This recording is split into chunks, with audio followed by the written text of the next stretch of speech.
مدرسے ہیں، چاہے تو وہ بھوپال تک چلے جاؤ یا الحمدللہ اس ملک میں ہزاروں لاکھوں مدرسے چل رہے ہیں، اور یہ ہمارے ملک کی خوبصورتی ہے کہ ہمارے پیارے پیارے سنویدھان نے سب کو اپنے اپنے مذہب پر آزادی کے ساتھ عمل کرنے کی اجازت ارے بولو دی ہے۔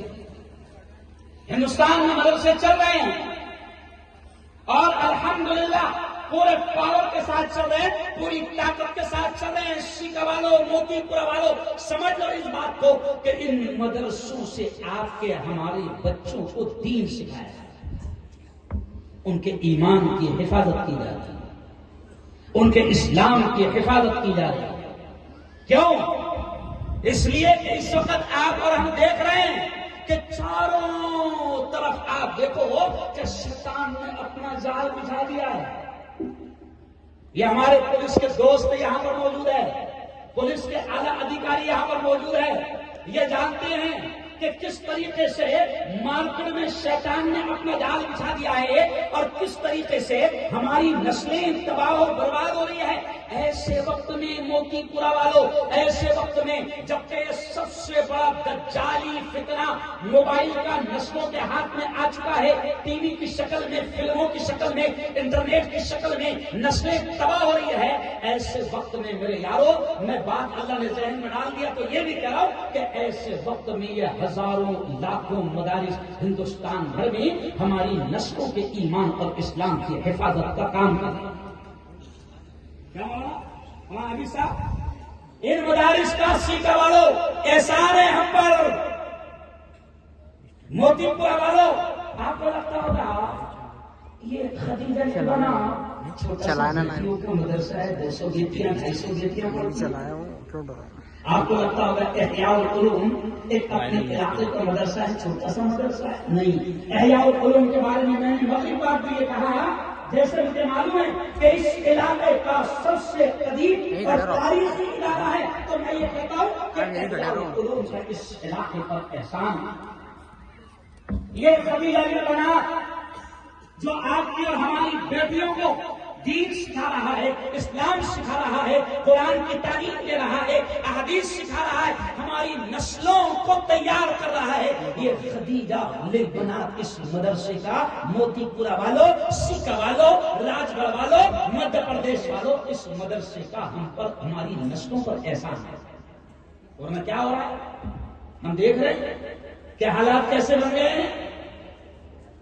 شرم آتی ہے میں یہ جملہ کہتے ہوئے، اب جو میں جملہ کہوں گا وہ جملہ سن لینا، رونگٹے کھڑے ہو جائیں گے آپ کے، کہ شرم آتی ہے ہمیں یہ جملہ کہتے ہوئے کہ ہمارے کبھی اتنے برے دن نہیں آئے تھے۔ کیوں بھائی؟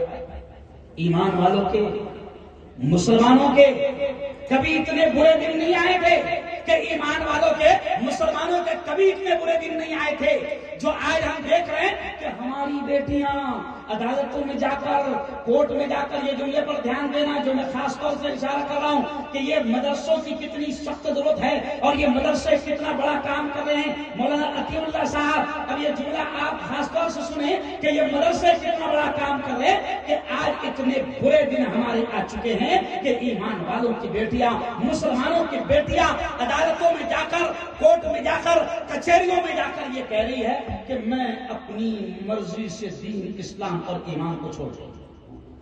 بولو ہو رہا کہ نہیں ہو رہا؟ ارے بولو نا بھائی، ہو رہا کہ نہیں ہو رہا؟ بے شک کبھی ہم نے سوچا نہیں تھا کہ اتنے برے دن آئے۔ ابھی آج ایک ویڈیو وائرل ہوا کہ ایک مسلمان بیٹی ایمان اور اسلام چھوڑنے کی بات کر رہی ہے اور وہ درخواست دے رہی ہے، اپلیکیشن دے رہی ہے، ماں اس کے قدموں میں گر گئی، باپ اس کے قدموں میں گر گیا، سمجھا رہی ہے لیکن نہیں مانی، اور کچھ اس طریقے سے ماں سے بحث کی۔ مولانا آج کی ویڈیو کچھ اس طریقے سے ماں سے بحث کی اور کچھ ایسے الفاظ بولے کہ جگہ ہی پر ماں کو اٹیک آ گیا، اور وہ بے رحم بیٹی، وہ بدین بیٹی، وہ بے دین بیٹی، وہ اپنی ماں کو مرتے ہوئے دیکھ کر بھی گاڑی میں بیٹھ کر وہاں سے چلی گئی۔ ابھی صرف میں اشارہ کر رہا ہوں کہ اگر ایسے حالات ہے اور ایسے حالات میں اپنی نسلوں کو بچانا ہے، یہ موبائل دیکھو آپ کیا ہو رہا ہے، تباہی مچ گئی، تباہی۔ مولانا جب کورونا آیا کورونا میں کیا ہوا عبد الحکیم صاحب؟ کورونا میں کیا ہوا؟ 2 سال تک کے اسکول بند، مدرسے بند، کالج بند، اور شیخ الحدیث بھی کائے پر پڑھا رہے ہیں؟ ارے بولو نا بھائی، آن لائن ایجوکیشن کیا ہو رہی تھی؟ ارے بولو نا، آن لائن ایجوکیشن